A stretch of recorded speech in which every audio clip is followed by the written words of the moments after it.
bandeko balandi ya émission balobeli mboka mbote na bino esika bozali esengwe tondo mitema ngai wa bino muluba bwende Serge Mfwamba na liboso na bino mokolo lelo pona kosolola na bino obe oyo to mesena na yango kosolola bongo ezali pasi pe mawa na bao nyonso bayebaka ntina pe valeur ya politique te na lobaka ete politique ezali bilei oyo to sengeli kolia yango mokolo nyonso po ete soko ozolia politique mokolo nyonso ezali point pasi po ete okoya na mpokoso ya ba dongolo miso oyo bakokoso ko biso na politique lobi bokomona lolenge kani bato bakobete ba défilé kokenda ko déposer ba candidature kasi bino pe sika bozali bosengeli koyeba ete ebele na bakokende kotika ba candidature na bango boyeba ete moyibi na lokuta ezali kati na bango ya kusakana te ya bosolo bazali moke bozala maele po ete mbala oyo bokosama te yango wana na ye kotondo matondi epai ya tata nzambe mokenda likolo na se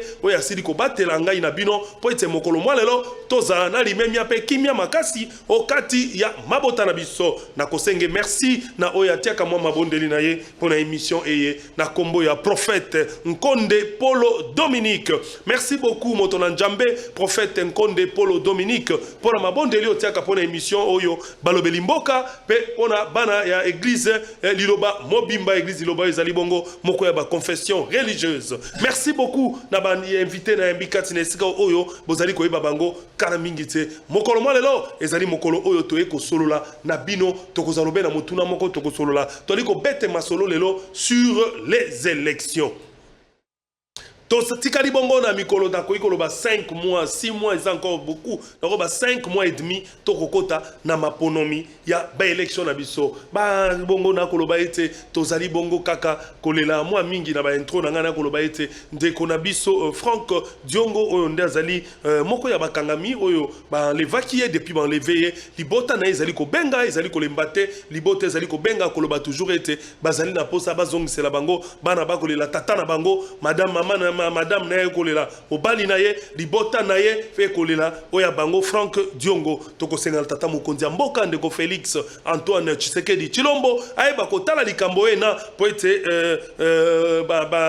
ndeko Franck Diongo azali komono note uta ba levakier bomona ki yango ata ko likambo ezali mais kasi libota elobi bazali na bosenga koyeba azali esika nini po ete moi kimia ekota ya mbote ba avocat na yeba ba kokota en possession ya situation. Merci beaucoup vraiment. Ndebongo na kopesa lisusu lisolo koloba ete artiste musicien Ferregola mokolo mwa lelo na lobaka na zopesa na lobaka toujours na émission na lobaka lisolo ya ba concert wana monene po ete ngana lobaka concert ya stade ezaka concert moko oyo ezaka vraiment makasi pour l'Afrique parce que stade wana plus de 80 000 personnes ezali facilité ezali vraiment makasi mingi comme on a motokotondi yango yango na ndeko Ferregola lobiete bozana boitonda ibele po etalobi ete musique ya kobete nanu bomona yango te lelo ndeko Ferregola akendaki bongo na hôpital ya Sana alobaki ete atonda nzambe botondi na botondi nzambe botondi alobaki ete akendaki na plus de 40 cartons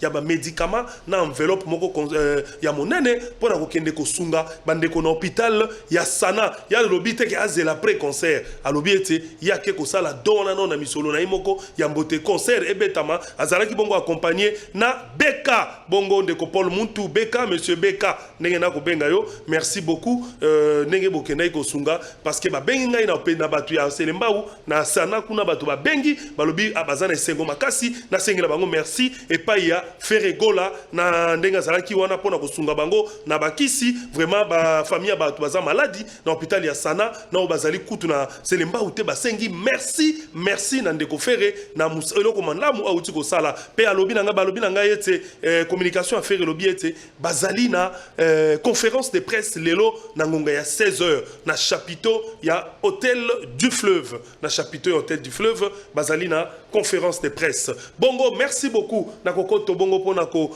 présenter ba invité na zala bongo mokolo mwa lelo na loboko na nga ya mwasi na zali na auto ko benga maître winner Kankolongo maître winner Kankolongo azali bongo avocat de profession pe azali moko ya ba cadre na kati ya UDPS na domaine ya communication de bongo awa to yambi en tant que politique maître Winner Kankolongo mbote na yo.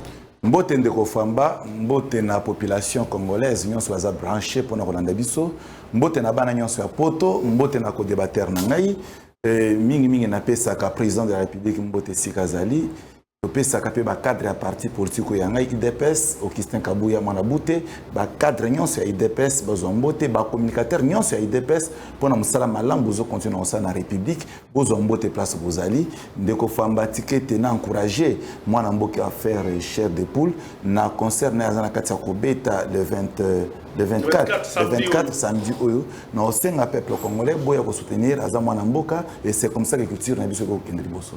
Merci maître Winner Kankolongo.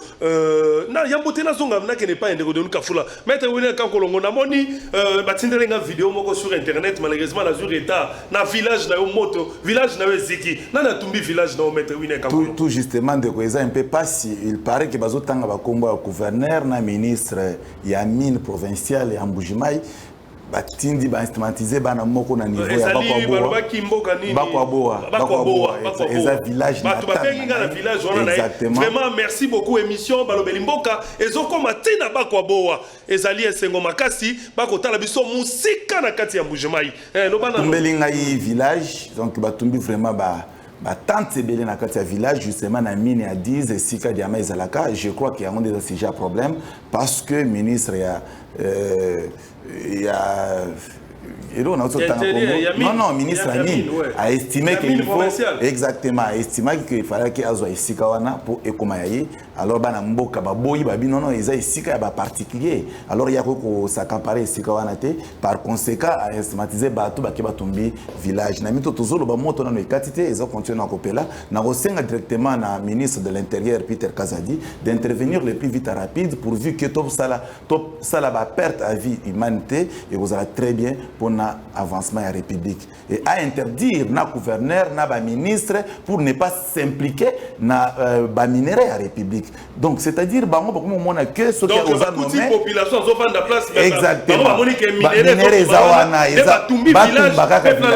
exactement et ça c'est la mauvaise foi patent ce qui n'est pas bon. Alors la République on ne peut pas les construire comme ça ce qui motema mabeza tina niveau ngwana justement pour na kozwaka ni solo ce qui n'est pas bon. En tout cas bande konanga ya village ya ngai bozala kimia. Je pense que le gouvernement central va s'impliquer pour nous retrouver solution les plus vite rapide. Merci beaucoup maître Winner Kankolongo na koloba ete gouverneur ya eza na Kasai nini oriental. Gouverneur ya Kasai oriental pe équipe na mobimba. Bino ba ministre boko luka ko faire souffrir population, ministre provincial, ceux qui solo yondo zo luka faire souffrir peuple. Si c'est vrai, vraiment il faut tirer loko wana. Toko senga na ministre provincial ministre VPM Peter Kazadi ameka kotala likambo ena pona koyeba ko sukisa ba dongolo miso balika kokoisa lolenge ya mokonzi mboka koluka ko gérer mboka ko tumba banda ko ndenge wana ko bebisa biloko ya population po yo moni mine soko moni mine bo tongela bango esika mosusu bo tia bango ya puis bo afa boko tana esika zate ko tumba esika po ete population abimite yo dikisi ndako na ye tika ete nzambe atia pe moto likolo na yo na ye wana epa ya ndeko Danou Kefula oyazali invité na ngai mosusu ndeko Danou Kefula zali journaliste pe analyste politique molobeli ya peuple ndeko Danou Kefula mbote na yo mbote mopanzi sango mbote pe na ko débattre na zana ye na après-midi ya lelo mbote na bakongomani banso bisika bazali kolanda biso kandenga lo bana bito komesana toza komesana na régime monyokoli na régime ba compte rendre oyo toza koyoka na régime bikopia na régime ba raison na régime ba bonane ndiko nanga sei famba ba mesana kana mabete le mal reste mal tikanga ina le bana bosolo pe bosembo nazali ko condamner arrestation ya mwana mboka Frank Diongo eloko esalinga ipasi komona ndenge ni mama na ya lobi mama na ya za ko lobake soki ya mama na ya zana nous vivante mama Frank Diongo zana nous vivante papa na pas vivant alobi ke soki ya kufi soki mobana ne pas kufi soki Frank Diongo akufi akila na bango batiango na motu ya ndeko Chilombo. Et ce qui m'a étonné, Frank Diongo a été arrêté à l'époque. Sa maman connaît l'île à Mouana Naï. Frank Diongo a été arrêté à l'époque de Mobutu. Il a été arrêté à l'époque de Kabila le père, Kabila fils, Kabila Kisekedi. Les différentes c'est à Wapina Kisekedi. Et l'arrestation de Amona Mboka Chilombo, Bakangi Mabe Makasi. Et ça lui sonne à Kouruta Nabato Basali 37 ans en opposition. Ya on accompagne le mot de Bangoula les Arabana naï pays politique à Congo batana qui mawate ce qui va ne continue ma commune Koko ma président na komi Azana quand même n'a pas valé pas Frank Djongo. Azana valé pas Faïlou. Azana valé pas Moïse. Ne continue ma bundate. Ne continue ma tika ko bundate aza héritier. A hérité ne liti ya papa na ye. Quand même un attaque bo moto humanisme. Kozana ngote kame bato basali kenga pena koma lelo. Ne continue Kabila zali ne kobanga ne continue moto. Kabila zali na bato ya bande kobanga na régime à l'époque. C'est ça le grand problème. C'est pour te dire que na bosolo pe bosimbo et ça linga y passe. Plus grave encore que Luka Kabio chawe bande ko IDPS bana.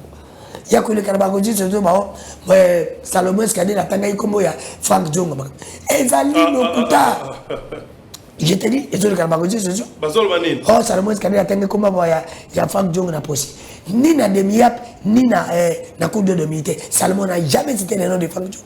Tala lokuta parce que je m'adore montage ya munduki ba mission autorisation ce que ba koloba nini parce que ba le ta kende ko pesa ja de fleurs avant tata mo konziko yo kazo comme une fonction oh c'est pour te dire ba bien que pesa ja de fleurs avant mo konzamboka je te dis protocole azali wana je ne crois pas ne connaissons que sama kamba solo omoni régime oyo so lembi yango na otsenga peuple bon fongola mission pas que ça peut biso trop tous à la quand même la maturité bino le bossa l'effort bolongo la biso na sorti sika du 54e pays africain oh ils ont la mauvaise gouvernance na souffrance et de ça ali 49e même Djibouti même Malawi même Angola même Congo Brazza Pamba même Éthiopie ali bosso na biso ndeko langa tous à la mauvaise gouvernance voilà c'est depuis 2022 oh pour je crois que nini on je encore pro Mo Ibrahim ne battu organiser kango c'est pour te dire que na bosso le peu bosembo souffrance et mati souffrance tous à la monde ko luka bilate bon Kabila bande ko banga élection abande ko sala mama glissement ko sala ba concentration ko luka nini ko solo depuis le luka bilate bo ki élection te ko kanga bato tala biliza bila congolaise dali bongo nazo peso to kitina tena peso nzemba Félix waje ko yemba utana vatino tuna pepa za ko senga nini maloba wana utatfela ngo pande ko tilombo oyo ka o pepa za ko senga menga le biso bileza awa ndebila merci ndeko Danou Kefula nakanisa bandeko balandi ya balobeli mboka bosili koyoka bino moko lolenge kani ndeko Danou Kefula na ndeko wina kankolongo basali introduction na bango ya mokolo mwa lelo bongo na ingai muluba bwende Serge Mfwamba na ili susu pona bino koswa na bino makambo sikaskawa oto nto solola bongo ya mbote tokota na o na lobiete tokosola mingi sur les élections to continuer mon kolwalelo na ningi na notomeka kobeta moi c'était na moi likambo moko moke qu'est-ce qui se passe actuellement na ba ville province na ba ville plutôt topé na ba province na biso actuellement na ningi na tuna motuna moko na bande komi bale bazalia est-ce que moto soki bozalai ko est-ce que comment dirais-je est-ce que soki assemblée provinciale kaka ameki ko bimisa ou bien ko étaler bolumbu ya gouverneur to ko étaler bolumbu ya mabe oyo gouvernement provincial les ali ko sala ndi automatiquement il faut assemblée provinciale quoi ni les a ko assemblée provinciale ezali force ya gouverneur to po gouverneur nda mona ka misolo ya ville nda zali ko sala ke ba ko isa gouverneur prenons cas ya Congo central banda ndeko na biso Mvwemba ndeko banda ndeko Jean-Claude Mvwemba asila bongo ko interpeller gouverneur Gibando kuna na Congo central banda bengisa ye po ete aya ko loba likambo ya misolo moko o yake ndaka ko defa la kota province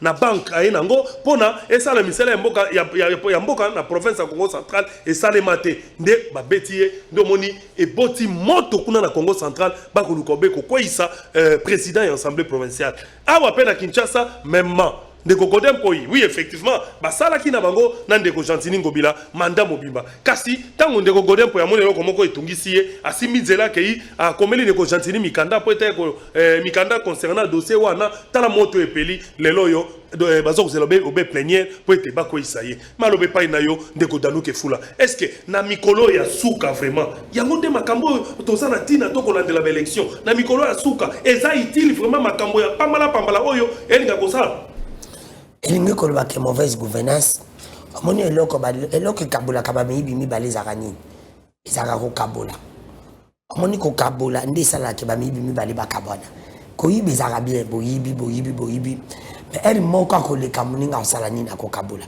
soko moni ba nyungu za ko salma na ba province ils allaient collecter le régime n'a pas qui n'a mauvaise gouvernance. Même Makambo ça les les escadés et ben pas Kabila. Ça continue aujourd'hui. Makambo ba gouvernement. So dit et là que ça me pas la bango le entre la ville province à Kinshasa entre Godem po inango na ngobila.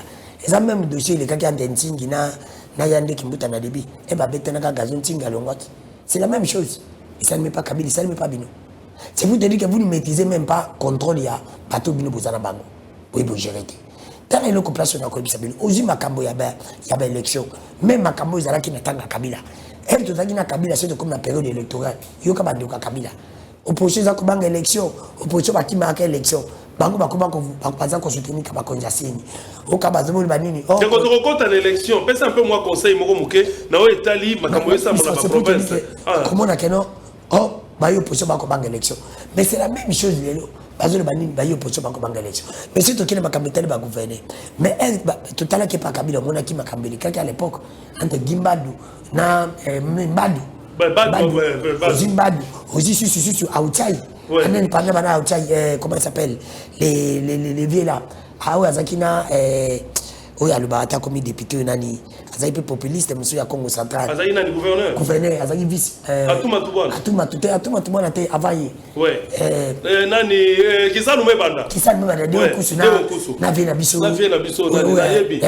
On Azaki gouverneur à l'époque. C'était la même chose dans le président. Au lieu de sur la Kinshasa, c'était la même chose. Presque dans la province, c'est la même chose. Ce qui est le président de l'Assemblée, a l'indiqué qu'on continue à pour le gouverner, il faut mettre un mensonge. Pourquoi? C'est parce que le président de l'Assemblée, c'est pas un bon côté. C'est lui qui détient l'argent de la province, c'est le gouverneur. Donc c'est le gouverneur. Comme le gouverneur, c'est qui détient l'argent, c'est lui qui donne l'argent. Il peut facilement manipuler l'argent aux députés, au président de l'Assemblée provinciale pour payer les députés. C'est lui qui manipule. Il y a manipulé les députés. Pourquoi ça va député là-bas 3 millions de francs dans le Congo central? Il m'a dit 15 000 $ à chacun pour 32 députés ou 31 députés. Pourquoi ça n'a pas? On a quoi ça godé pour une on a conditionné. Il semblerait. Oui, mais semblerait, je dis sur conditionnel. C'est pour te dire que c'est la même chose. Il y a un débat de quand on pas Kabila à l'époque. C'est la même chose avec une décontinuité. Il serait comme ça. Pourquoi ça godé au moment où on a vu la Kinshasa, agent baza impayé. Au moment où on a vu la Kinshasa, prime agent et bimakate, baza la nyongo ya population, il y a la population a vu la Kinshasa pas beaucoup d'amateur. C'est pour vous dire tout simplement que non, ce sont les responsables. Il y a pas Kondinabiso. Je vais te dire une chose. Et la faute aussi revient à qui? La faute revient au président de l'Assemblée provinciale. C'est parce que qu'on collaborer dans le gouvernement. C'est parce qu'on collaborer dans le gouvernement, on combattre dans le gouvernement. Mais si le débit, le gouverneur a même mis dans ma cambo Italie mabé, il a intérêt à peu près non. Dans ma cambo, moi je ne fais pas ça. Je pense bien qu'un jour, le gouverneur a ça. Parce que c'est que c'est un homme honnête. Mais si réellement le gouverneur a Zolinga, sa président de l'Assemblée, il sait que vous étiez en train de faire des magouilles ensemble, mais les lois, les Kelio, pourquoi les Kelabang? Parce que chacun va gouverner, il y a un responsable, ce comme le Code de la Congo a créé parti politique. Elle a créé un parti politique, comme la veille à l'élection, il doit avoir de l'argent pour un parti politique et qu'une élection. Il y a un sacrifier la province, qu'on sacrifie la président de l'Assemblée pour préparer le parti politique pour l'intérêt à PPT. Moi, je pense que dans ma province, la mission, dans ma province, la mission, nous, c'est d'aller comme acheter. Responsabilité d'aller à gouverner, responsabilité d'aller à la président de l'Assemblée. Parce que la président de l'Assemblée, merci Ndeko Danou. Let's na ville province à Kinshasa. Responsabilité à Godem pour Ezali totalement. Parce que Godem pour a sali honte ya ba pasteur. A sali honte ya bato batangi belé. Mutamukila meli. Hier le bac a du diplôme zéro résultat. On comprend que Kinshasa des ali bo responsabilité à Godem pour Ezali. Responsabilité à Gentili Ngobili Ezali na Jekoko Mulumba. Pour moi je pense que ceux qui te limitent le gouverner à la province, faut te la paix. Président de l'Assemblée, parce que attends la province, mais à la veille des élections, ils ont la dînaté. Vraiment, à la veille des élections, il faut bâtir la veille des élections, merci. Ils ont la dînaté, pourquoi? Parce que mon gars, ils ont dit que ça, pas qu'on ait un intérêt à peuple. Attention, il va le président de l'Assemblée, dans la veille. Merci, moi, bisous, Togolongola, n'a pas député. N'a tout le monde. Merci beaucoup. Nazong ici, mon tour, mon n'est pas maître Winner Kankolongo. Ndeko Famba. Ce que moi je sais, Naïbi que Ndeko Danou Kefula, c'est un bon journaliste parce qu'à chaque fois, dans la casquette n'est comme un journaliste, tu sens que Moutou, journaliste a un bio. Mais ce qui nous fait mal est que Ndeko Nanu Kefula, à chaque fois, Ayaka pour mettre à vie na makambo etali politique, très souvent à Zozala na deux pieds à citer. Donc c'est-à-dire il ne fait pas l'analyse au centre où ils ont revenir la qualité n'est comme journaliste. C'est ce que nous pouvons conclure que lui n'est pas vraiment un journaliste au milieu du centre, mais Aza membre, il y a opposition. Maintenant, il revient à lui, et un jour, après, ce parti politique à soutenir comme membre de l'opposition. Et ça, les paye bien comme ça. Chaque fois que nous allons débattre, on peut se dire des histoires, tous les armes légales, armes moko. Mais je le concède, parce que il a beaucoup parlé, et Azo visait toujours pouvoir en place pour nous bango kaka de basali que de kochilo monde salba kanga jongo et consort. J'ose croire bien qu'on va revenir là. Maintenant, de konanga otuninga par rapport il y a gouverneur ainsi que président, il y a assemblée provinciale, il y a République démocratique du Congo bien sûr. Mais ndeko, tous en a par exemple moko oyo zotalissake à un moment congolais à la sériété.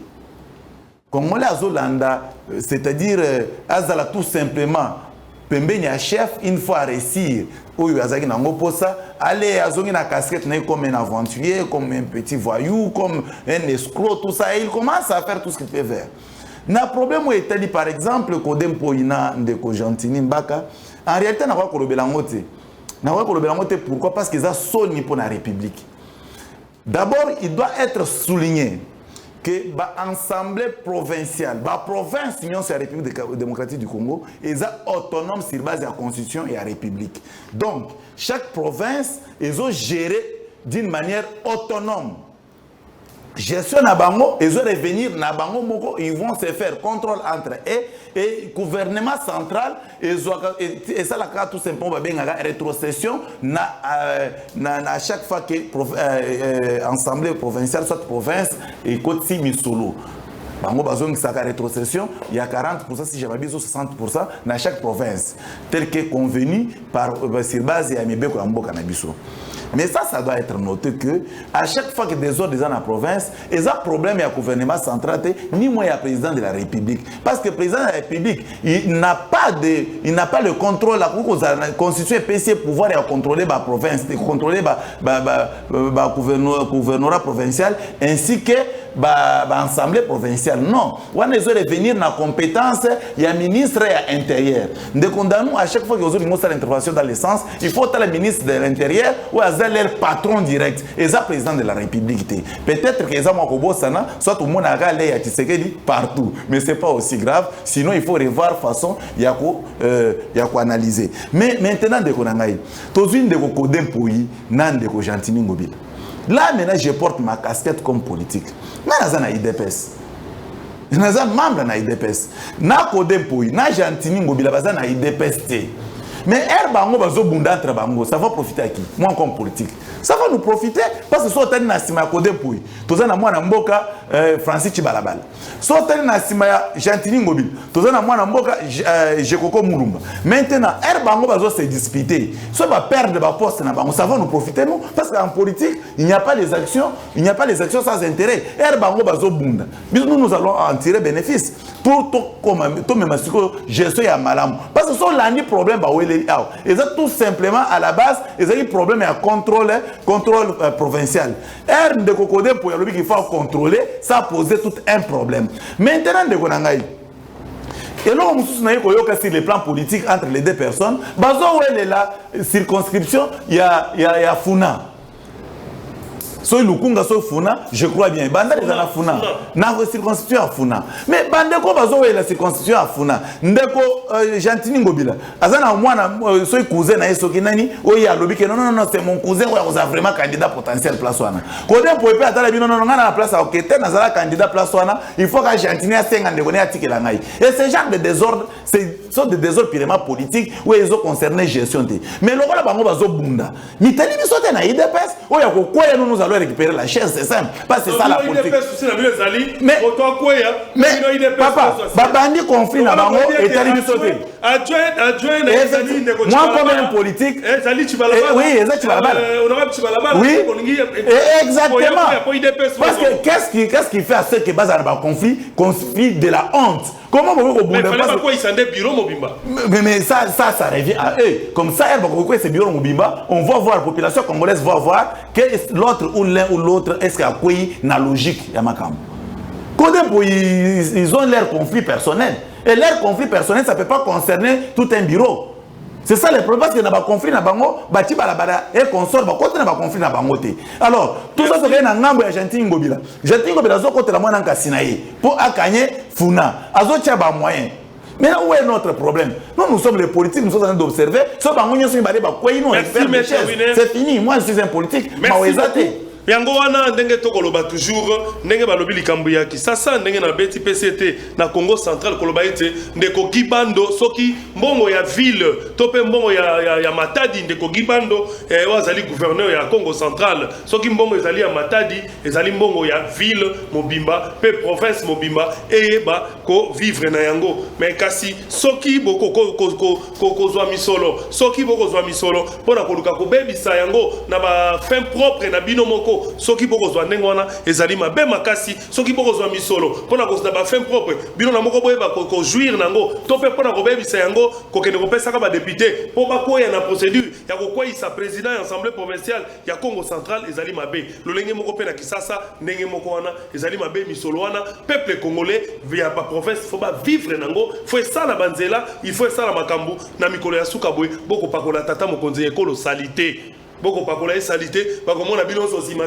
boko ganga ete boza union sacrée ndeko famba olimbisa ngai ndeko famba limbisa ngai bako tuna Gentili déposa gouverneur loni osali on a loni pelouse na limité union sacrée. Non, écoutez mon frère, je viens de vous dire que la gestion union sacrée. Je pense que tu vas discuter de yosa journaliste mais je t'informe je vous informe ceci.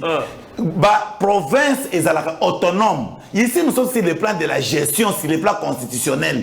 Mais elle totale gestion en Ngobila. Alors, elle est sur pelouse, elle est sur Minda Nanzela. Mais à ce moment, on dit qu'il paraît qu'elle a mis $30,000 pour accueillir sa code d'impôt. Imaginez-vous, s'il s'avère vrai qu'elle a mis $30,000 par député, est-ce que c'est logique? Aussi longtemps que tout le monde a parti par là, moi, les boulots, ils ont la balle. Ça, ce n'est pas aider le chef. Merci. Maintenant, nous sommes là pour dire des histoires telles que ça se présente. Nous sommes peut-être en opposition. Merci beaucoup, Ndeko. Oui, rapidement. Journaliste, il y a eu ça qui va dire qu'il y a des coups. C'est pour moi mais vous avez oublié que Elenge Sanzele à 6 km, plus de 22 millions. Sur réellement, la bossole peut bosser pour que la province va être autonome. Pourquoi vous avez bilan il y a Elenge ça va continuer à bilan la bilan. Je vais te répondre. Je vais lui répondre. Pourquoi vous tchakamo? Je peux répondre. Sois calme, Ndeko. Ça nous en matière.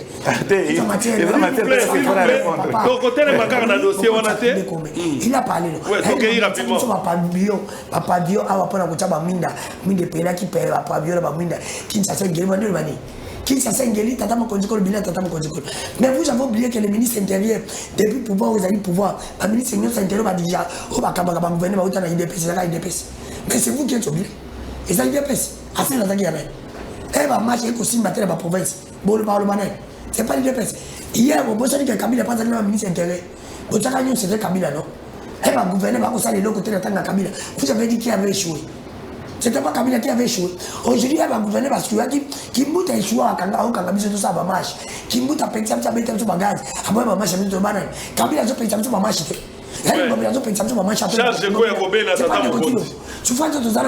Merci. Qui est à la base? Merci Ndeko Kefula, rapidement. Merci beaucoup. Merci. Non, s'il vous plaît. Les actifs et les passifs. S'il vous plaît. C'est le président qui a échoué. Merci beaucoup, s'il vous plaît. Toko tana masolo, mususu, toko beta bongo ni solo. Tozali bongo na quelques 5 mois et demi presque en Kikoloba pour être toko tana mapona minabiso. Yango tozali komituna un peu. Yambote toko tala maponami na biso bandeko balandi ya balobeli mboka botala nanu bino moko moi makambo ekomi kokome na biso. Tomoni quelques arrestations et kosalema na niveau ya ba opposant. Tomoni opposition côté oyo ndeko Martin Fayulu alobiete akokende na maponamité azalaki ouvert. Il a vraiment été très ouvert alobiete akokende na maponamité ce qui va changer fichier électoral et était ce qui va bouger en côté ya Rosali non partant. Tomoni côté oyo bandeko ya ensemble ba réagir bango moke bango bako zana na maponami. Bandeko ya Adolphe Muzitu balobi bako zana na maponami. Côté kuna ndeko Kabila côté na baloba kete bango bako zwa carte d'électeur te. Bango ba boya ki penza depuis na début. Bako zwa carte d'électeur te. Eza déjà ko boya maponami. Finalement, il ne pense akokende maponami nanani akokendango ye moko to ekosala ndenge nini. Ou bien tokozonga na système ya tanga tata Mobutu élection ezalaki ye moko candidat makambo nyonso to ebite. Malobe pa inao maître Winner Kankolo. Ndeko Famba, les grands journalistes de la République démocratique du Congo. Merci. Nazo Lingana informé que IDPS a fait 37 ans d'opposition. Soit ça dit 37 ans d'opposition fois 2, Tokoko y en a 84 ans. Ce qui veut dire que Bisso Loroto Salaki 37 ans d'opposition, sur le plan logique, il faut tout ça l'appeler sous 37 ans, il y a gestion. Voilà, nous sommes en politique. Tous en a politique. Tous en a politique. Donc, c'est-à-dire, mission est à parti politique en République démocratique du Congo, et ça y a pouvoir et conserver le pouvoir le plus longtemps possible. Donc, ce qui est ce qu'il y a parti politique en a pouvoir, et ça n'a pas péché parce que c'est légal, c'est ça la mission, il y a parti politique. Oui, bah, vous contredire, et pas un politique, mon côté, sauf que ça la politique. Maintenant, de Konangaï, biso toyebi que tous en a pouvoir, biso IDPS. Est-ce qu'on va prendre le pouvoir pour donner à tierce personne? Nous disons non. Maintenant, lorsqu'il y a un monsieur, comme on a eu de Martin Fayulu, Martin Fayulu, le chaos qu'il a réussi, parce que le communicateur de l'IDPS précisément, faire voir Namdeko Fayulu que Ozana nous na niveau ya kozala candidat président de la République parce que Ozana a un problème à immaturité. Arrêtez, retirez le bloc, on a papa. Que je retire. Parce que quand je dis immaturité, c'est pas l'ingir. Parce que c'est ingir immaturité,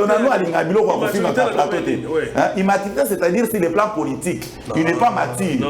Pourquoi je dis qu'il n'est pas mature? Il faut me poser maintenant la question, pourquoi tu dis que de quoi on a sa maturité? Nous sommes avec notre frère là, Tozan en 2006. Le monsieur avait le casquette à opposition. Le monsieur n'a pas compris par quelle magie politique ou à se retrouver pour être dans la majorité à Kabila à l'époque pour voter de Okimbuta. On a passé. Tu comprends que peut-être les acquéreurs autour de la politique. Nous arrivons en 2011, le monsieur a soutenu le Sphinx de Limité, exactement. Monsieur Azui, comme député national, Nassima Sphinx de Limité, pas de photo, il y a du Moukebo, il y a Sphinx de Limité. Sphinx a saigné que parce qu'il y a op-dop électoral, n'allait pas siéger. Le monsieur répond à Sphinx que non, nous on a battu les campagnes avec nos propres moyens.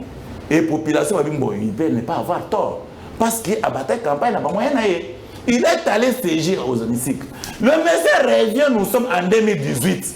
Là, toujours, Ndeko Fayulu. Ndeko Fayulu, tu dis qu'il y a une élection.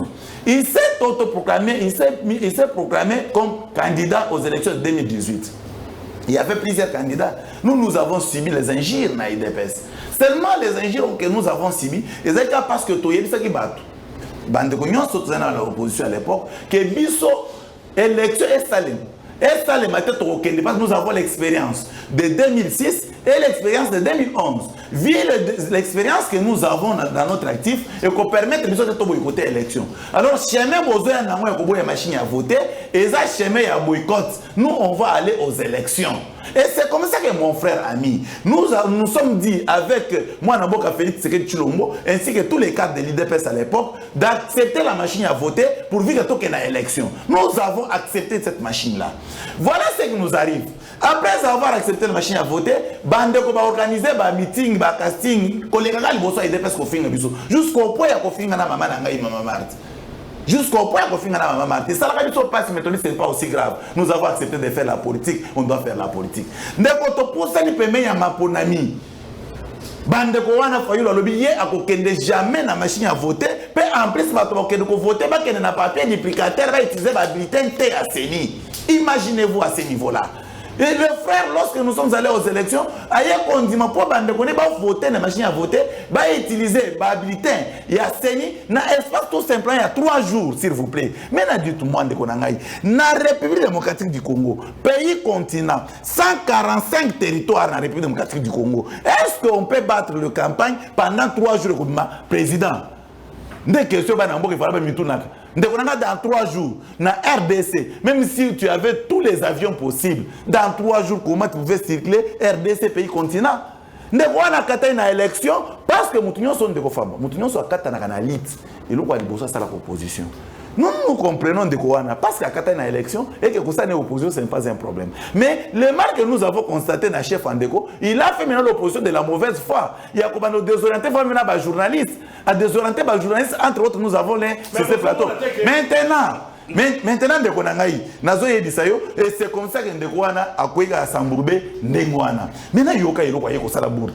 Nous sommes au début de ce processus électoral. Nous allons aller aux élections. Nous, on va organiser les élections. Au début, on a organisé un dialogue. Non. Pourquoi le dialogue? Non, est-ce que toi tu étais là tant que tu as organisé le dialogue? Mais mon frère, moi, mais les dialogue, ils ont bimaki, ils ont tenu une union sacrée. Non, dialogue. Union sacrée vont faire dialogue. Mais par l'instant, les télos, beaucoup plus intimidés. Bon, c'est comme si l'arrestation, ils ont salement. À l'égard, il y a des opposants. Ils ont une intimidation pour ça avant les élections. Dans RDC, opposants à soutien. L'opposition a pété. Mais ce opposant, ça a été. C'est comme ça, le moment escadé là, Nande comme Moïse Katumbi, dans l'aéroport, et là, que ça le met là, Bango, Tibaken, Nande comme Franck Diongo, arrestation. Merci beaucoup. Franck Diongo pendant 2 minutes, n'a expliqué ce que c'est. Non, 2 minutes, c'est pas. 2 minutes, il y a besoin de ça, papa. Ok, merci. Rapidement. Imaginez-vous le frère, Bandeko ya FCC, Babengi Batunabango, lors il y a enrôlement. Que bon qu'il nous s'enrôler, parce que c'est dans l'élection. Il faut critiquer ces gens-là. Et il faut faire l'effort et convaincre Batola comme on a bango ensemble. Et c'est pour ça qu'il y a qui bloque patriotique. Attirer ces partis à Batola va soutenir. Fort malheureusement, tous ces temps processus, ils ont salé, il faut leur dire carte, ils vont dire carte d'électeur. Mais il faut leur dire pour l'Albanie, qu'il y a une élection. Pourquoi? Parce que le fichier va auditer. Maintenant, il y a comme ici, il y a une place qui est comme en tout cas, il faut entourer la rapidement, maintenant, vous chitez. Il faut auditer le fichier électoral à Sadek. Que Sadek ait audité le fichier électoral. Or, le président Sadek de Kofamba, le président Sadek actuellement, c'est M. Félix Sekechilombo. Bon, ça, c'est le président Sadek. Mais il y a des problèmes. Non, c'est lui le président, c'est-à-dire c'est lui qui va recevoir la lettre qui sera adressée par Bandeko Fayulu et c'est lui qui peut recommander les gens. Mais la question, ce qui est déjà Thierry Kadima, aux autres on a Kadima, quand elle a voté de l'histoire par lui comme président Sadek, ne peut pas bango. Merci de Winner Kankologo. Parce qu'il n'a pas de moyens pour merci, maître Winner Kankologo. N'a pas si maloba et pas ya Dekodanu ke fula, période électorale yango liko koma. Dans moins de 6 mois, toko na maponami. Toko na maponami yango kaka na ba situation zanango na bandundu, na no insécurité silité. Na niveau est, na no insécurité silité. Vraiment nyonso wana et ko sale makaka mololenge wana. Ndeko mopandisi yango na ebiso ke bandeko aide peso bazana problème bazana lokota. Tala ndazo le baba mwana nina ndaka kotala bitala papa ndako kokosa. Batu nyonso ba komona ko kokosa. Na yoki ndeko nanga ya IDPS ya lobi ke basali 37 ans na opposition faut basala 37 ans na pouvoir ndeko. Bosali 37 ans na opposition bosala 37 ans na pouvoir. Bravo ils ont mabete. Mais bosali 37 ans na opposition pour pesa biso 5 ans d'abord ya échec. Vous pouvez biso 5 ans ya échec. Tu peux sabino sur 37 ans. C'est que tu es aussi bino biso to souffrir pendant 37 ans. Donc 4 ans et puis 4 ans et demi et puis 37 ans et puis 4 ans et demi échec. Oui. Parce que tout ce qui est combien de tout ce qui est en 33 ans, tout ça bino pour biso. Est-ce qu'il y a un bobo tamaka? Bobo tamaka président. Ne continue pas bobo tamaka dans 2 ans président.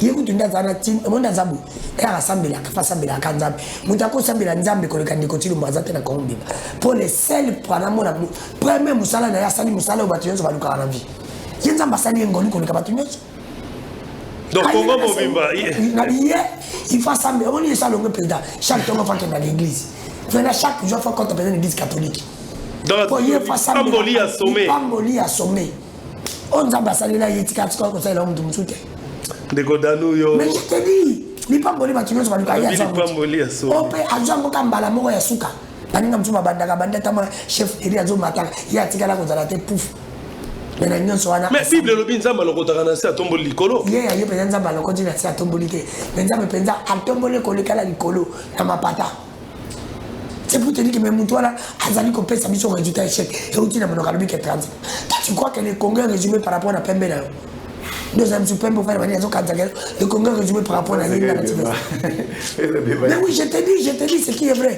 parce qu'à mon a souffrance de tabi tu penses moi je te peux dire 37 ans pour te vendre liana pour biloko dans la machine d'être comme 40 tu comme liana pour la souffrance de bino attends va le processus électoral ndeko toi tu es un avocat mais un avocat réfléchi faut pas réfléchir comme moi toi tu es technique ouais ndeko pourquoi papa c'est qu'il y a qu'une élection dans un processus comme babina bino papa c'est qu'il y a qu'une élection pas mon ami bosoloté en 2006 c'était donc papa c'est qu'il a boyaki mais regardez maintenant okay. C'est parce qu'il a vu qu'il avait clair les ala quitté mais ce qu'il est là en 2023 autre chose qu'il y a la mondialisation et ça n'a parti politique sous et ce qu'il y a l'élection et nous le bani pour ceux les attraits alors ils preuve et pas comme les accords IDPS qui a même une élection en 2006 ici 2011 va tenir sur ma élection base pour me marquer t'allais pas en 2023 pour ton examen bien bien et ça la deux partis politiques là mine quitter PPRD alternance déjà va quitter et ça groupe parler groupe il y a la muka va quitter et il dit qu'on est ça bien là-bas on ça l'élection parce que ma grand parti politique il faut faire ça alternance et le bosso Kabila ne peut pas manquer aux élections parce que Kabila n'aime pas ça alternance parti entre yena de continuer parti on est kozangate frère il ne peut pas aussi rater pas que diviser l'élection c'est lui qui était deuxième dans une personne maïle yokaku yokaku parce que bino na IDPS omoni tala omoni na ibisa bango ke bino na IDPS pour politique te tala ba peu na sebino ba si o iza connaître boyi politique te omoni na 2018 tala le Kabila sala ibisa kule alors bi pona kozala membre ya bureau ya CENI il faut qu'on ait un groupe parlementaire à Teboui aluki déjà avantage tellement ça qui président à l'assemblée n'a pas tout va hypothéquer parti déjà ba président groupe parlementaire ba tina ba ba yibi président groupe parlementaire ba tina membre CENI avant bi mana debi ya ba on du pouvoir et ba on va dans la carte ajustante kabunda tambola ba na cheval kuna na membo ya lodge de continue ba oui la voiture ah oui la ba avion quand je te dis Kabila alukina no création ko fandi sa mabunda ba beti bango je musindo ya kolobakelo pona kozala membre ya bureau ya CENI il faut parti politique na bino et délégué na loi ni ba changer loi 2023 il était pas nazo pesa milima ya 2018 ezalaki il faut qu'on a la président ya groupe parlementaire na 2023 il faut parti politique et délégué yo c'est pour te dire que l'être yango wana pour épreuve mboso asengaki akomaki lettre na lamuka et pas décidé batinda bango mutu azo comprendre yango pepere de tinda kabine lobi bon le kisabiso lettre oyo biso to tinda batu yango mona ka pepere aboya ka bato bino bodide manara yango mona décidé boya ka muto bino botindi plus grave encore ce qui me na hypothèse ya kutana ba nazo pesa les so yoka yango lelo pona okende na hypothèse ya kutana ba président groupe parlementaire comment bino boko senga na décider apesa bino mutalo ke décider azana ba député be C5 bazana groupe parlementaire ce qui est même bon ça veut tu quelle base c'est pour te dire comment il dépêche bino bozaki na carte ajustance baninga batiaki bino boué tu vois vos suduki na bo na comment ça la forcing Kabila pas za indeni asengi na IDPS botinda danu il dépend de la besoin d'annou, bonne capacité d'annou, à corrompre d'annou. Mais bien, vous avez la fabrication ya batu. Ma belle bino de yango wana, vous avez la fabrication ya batu. Yango mona ke processus na bino. So on tali à l'époque à Kabila, batu nyonso ya Kabila bando de fande kaka connaît nanga zespe. Je peux comment défendre nanga, comment défendre Kadima. Comment Kadima zespe. Expertise Kadima mona parce que engagé dans l'élection. Muto ba benga la NSP, nanga peut être expert même na Brazza. Parce qu'il a organisé l'élection. Mais Kadima a été expert où? Quand Mazali espère un conflit électoral, ceux qui vont soigner une élection, il n'a jamais été expert. Il n'a jamais été expert. Mais vous ne voulez pas que vous ayez un n'a comme c'est la possible. Au moins, le processus électoral, et l'équipe a bé. Kabila a gardé l'élection, bravo. Mais il continue à garder l'élection. Sur le but, Bakissa, Makassi. C'est pour te dire que l'élection a continué. Et cause à la Mabé, Makassi. C'est pour te dire que ça la Sony, il y a quand même bino na 37 ans dans l'opposition, au tigana ko yeba ABC à politique à Congo te, boy boza ko tatabana. To boy te ndeko. La classe fait la canata stage. Stage to tinga bino ici coquille. Bozo na pena bon kende pena. To boy ko engager bino. Et ça te sur ça la stage il faut ka engager. Bino mo sali stage, mo ko sali stage. Mais ndeko dano, na nyonso na ndeko zali komona rapidement. Est-ce que penza mapona mi ko sali? Ndeko mapona mi ko sali mizali ya mabe pona ko elide ko tino mo président. Ndeko tino mazo kanjageno. Ndena nzo sa kibudi kibulinda ko zala ka éviter. Ndeko tino mo bike opposant na ye ezali fa éviter. Ezali Franck Diogo te.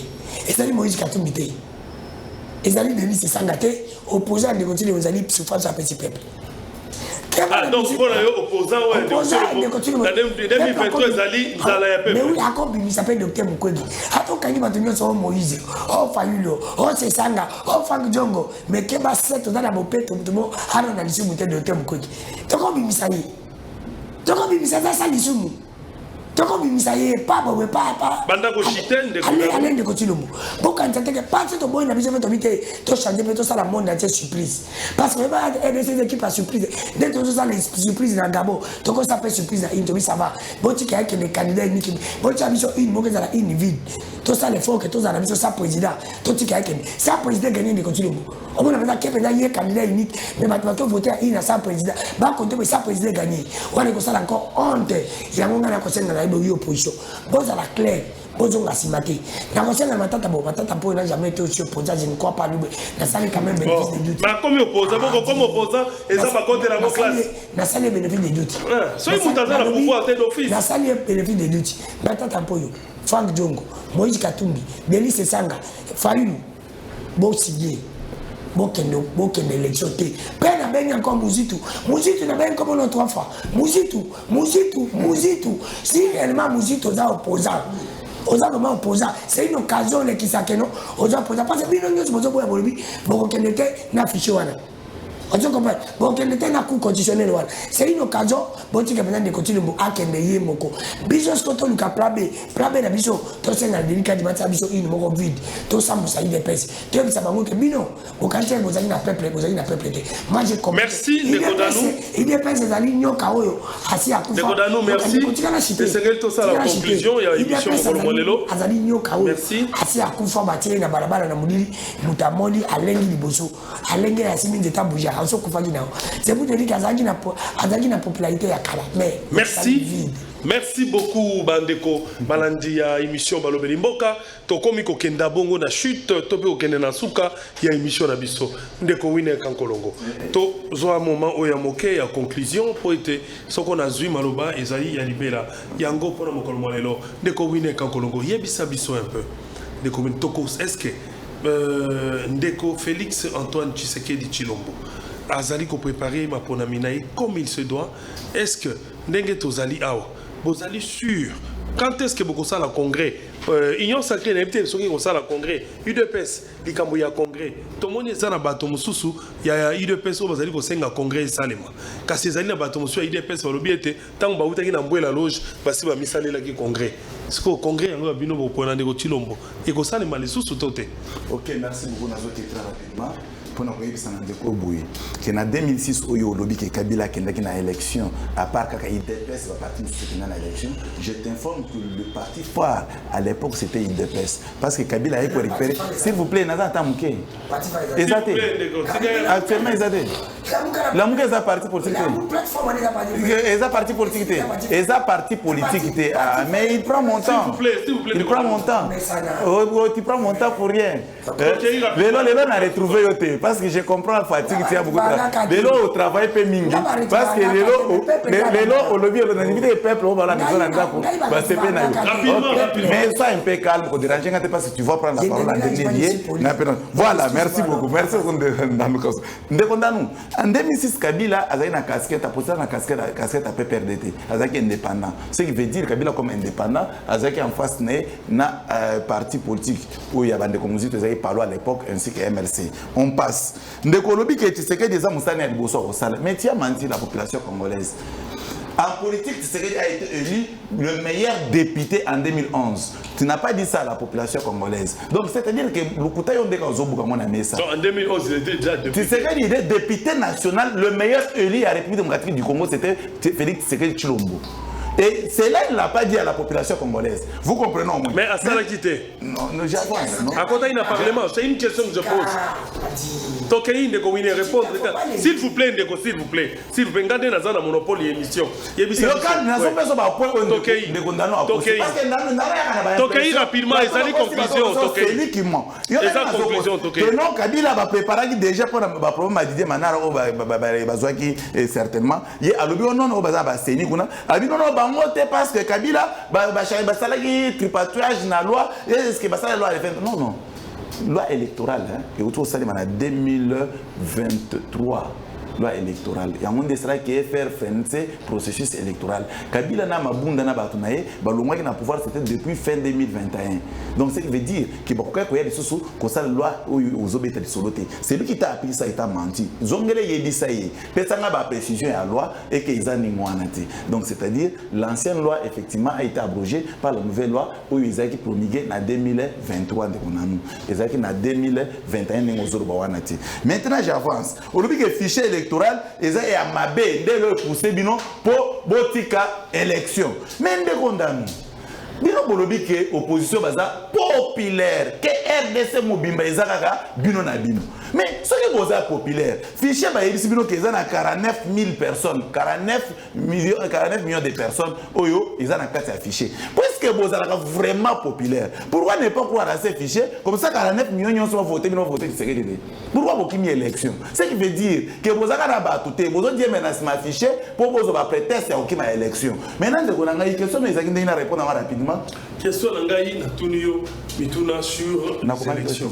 Na tunio mituna sur les élections. Est-ce que tu l'ombo non na tunio kaka bozai normalement ba sakamoto na congrès na liko tuna bon tokende olobia wa est à postuler d'abord en tant qu'indépendant to à postuler toujours na cadre ya UDPS parce que ti jusque là population la bino ya UDPS et beleba o mais balobi bazana na posta ya congrès mais ezana ba mususu ya UDPS balobi ete bo utaki déjà na mbwe la loge bo salaki congrès ngoto et merci beaucoup de congrès ou bien les camps rapidement de gonanga juste une minute question non ils ont la réponse à 30 secondes une minute oui rapidement c'est beaucoup de gofamba nazo bisa peuple congolais bazolanda biso batang article 73 de la constitution article 1 elobi boui Seni azo convoqué corps électoral 90 jours avant élection avant expiration il y a mandat ya ancien président de Seni a convoqué corps électoral. Ce sont des processus.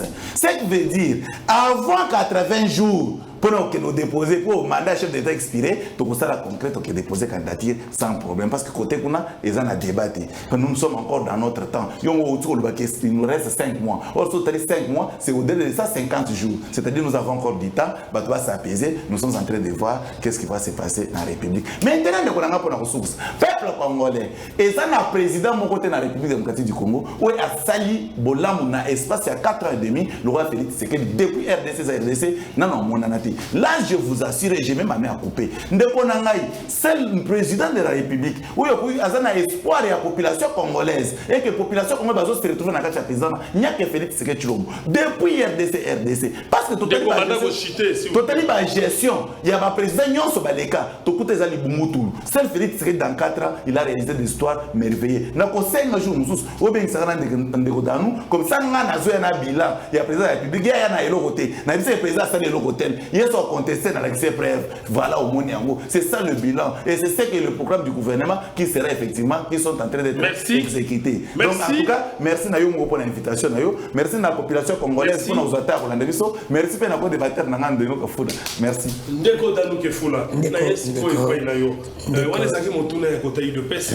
La conclusion na conclusion na ngina tuna. Ndeko Danuke Fula. Pona yo.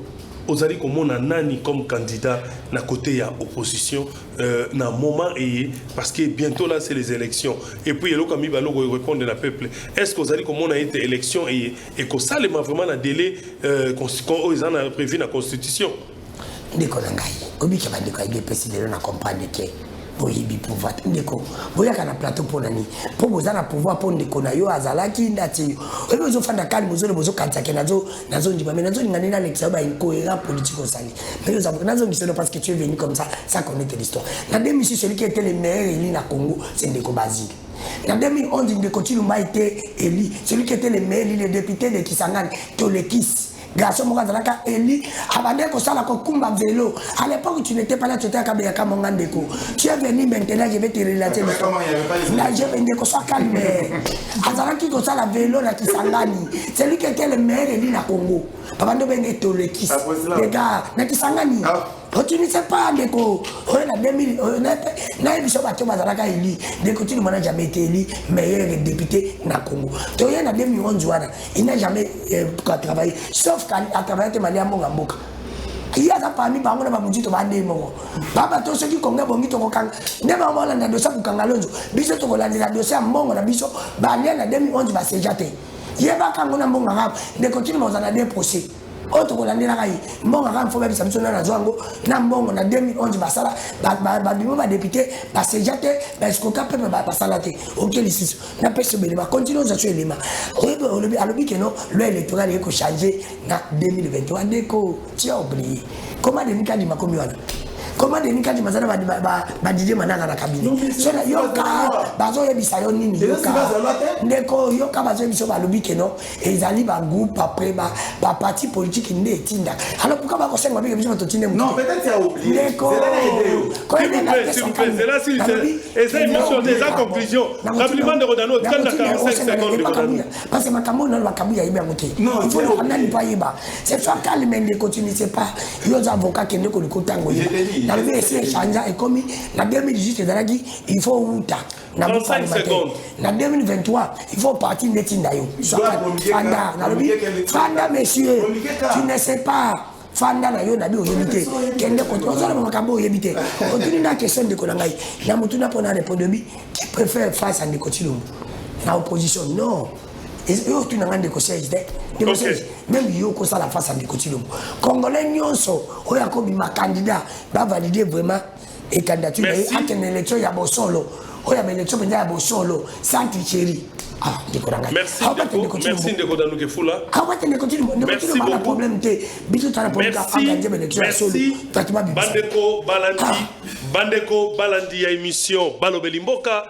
Merci beaucoup Bandeko Yae. Oh Basil Kotala Biso, Bisika Nyonso, Bazali Kuna na Équateur, Bazali Kuna na Grand Équateur, na Tokei Kuna na Bazouele, Tokei na Otuele, Tokei na Chopo, Tokei na Kina côté Bakobenga Kuna na Durba, na Wacha, Tokei Kotala Bandeko Bazali, na Grand Kasai, Tozali Kotala Bandeko Bazali, na Grand Katanga, Bandeko ya Congo, Mobimba, Tozali Kosengabino. Merci Mingi, Ndengebo, Pesa Kabiso Ngonga, ya Kotala émission Eye, na Mobimba na Yango, Kotala émission Balobeli Mboka, na Limemia Mobimba, Ezali Esengo Makasi, Poete, Sokobino Bokotala Bisote, Banani Bakotala, Ezalobe Peuple de Talaka, émission Eye, Balobeli Mboka na Baranabino, Sokibo Talingai, na le Kakabongo, na niveau, ya Molière Canal Plus, wana Bokotala na Molière Canal Plus, na le Karawana, na 19h35, 19h40 presque, na 40 na Molière Canal Plus, et puis rediffusé à la lobby nango à partir de 8h50 minutes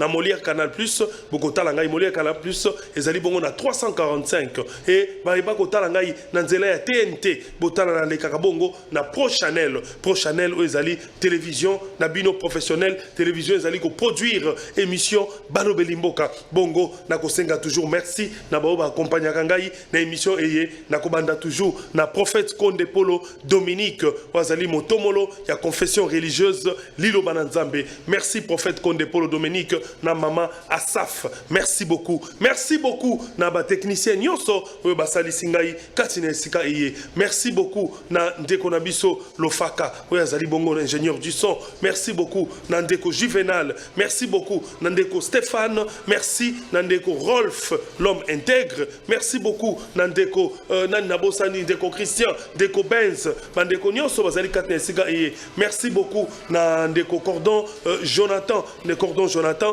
Nakatia Pro Chanel, merci beaucoup, merci Naba Congolais, merci na Lutula Trading Company, Ndeko Gilles Olango, Mwana Mboka ya Solo, Oyo, a Yebi, Sola ba Congolais en charge, Babi ko sala misala ya Mboka, na Kimia, Balobiete, Ezali, Lutula Trading, ya Gilles Olango. Merci beaucoup, Naba Congolais Nyonso, Nabiete Bosepeli, na Mokolo Mwalelo, Tokuten Nabino, Mokolo Mwalobi, Tika ete Nzambe, Abatela, Bongo, Tokopesa na Mbote, Nabande Kubazali, Katina Tika Iye, Abezala Kabitumba, ya politique, merci, Bitumba, ya Koswa Nate.